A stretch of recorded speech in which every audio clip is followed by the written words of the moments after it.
Aujourd'hui, c'est le 20 juin. Notre méditation s'intitule « À quel point te sens-tu petite ?» Nous lisons dans Éphésiens chapitre 3 au verset 8. « Moi, je suis le plus petit de tous les chrétiens. Pourtant, j'ai reçu ce don, annoncer à ceux qui ne sont pas juifs la richesse très profonde du Christ. » C'est le 20 juin 1942 qu'Anne Frank se remet à écrire après 4 jours de pause.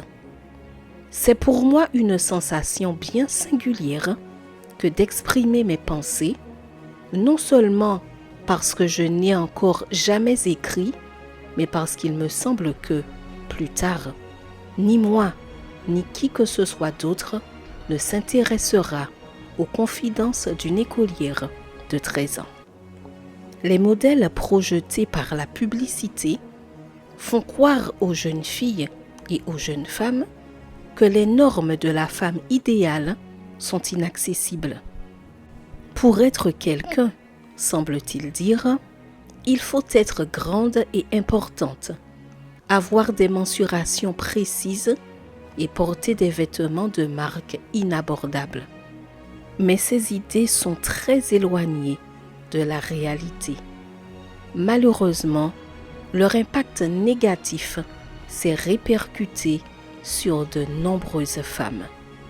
Le 9 juillet, quelques jours après avoir écrit dans son journal que les écrits d'une jeune fille n'intéresseraient personne, Anne et sa famille allaient se cacher dans une maison qui n'avait rien à voir avec celle qu'ils habitaient auparavant et qui serait leur nouvelle demeure.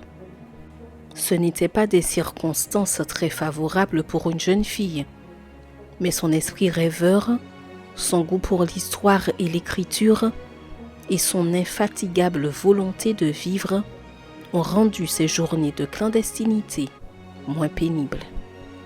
Anne Frank et Paul de Tarse se sentaient petits, mais cela ne les a pas empêchés de travailler à l'accomplissement de leur mission. Bien qu'Anne soit morte avant son 16e anniversaire dans un camp de concentration nazi, elle a été et reste une source d'inspiration, non seulement pour les Juifs, mais aussi pour le monde entier. Paul est sorti des Juifs pour que son message nous parvienne aujourd'hui et il n'y a pas un seul chrétien qui ne connaisse son existence. Ce n'est pas ta taille ou ce que les autres pensent de toi qui te rendra grande, mais c'est l'humilité avec laquelle ton cœur est prêt à servir Dieu et l'humanité. Aujourd'hui, la Bible est le livre le plus vendu et le plus traduit au monde. En 2e position, dans la catégorie livres autres que de fiction, se trouve le journal d'Anne Frank, la jeune fille qui, à l'âge de 13 ans, a commencé à écrire un journal. N'abandonne pas tes rêves parce que tu te crois petite. Dieu t'a choisi pour montrer son amour au monde et cela te rend déjà grande. Post-scriptum, heureuse parce qu'il me rend grande.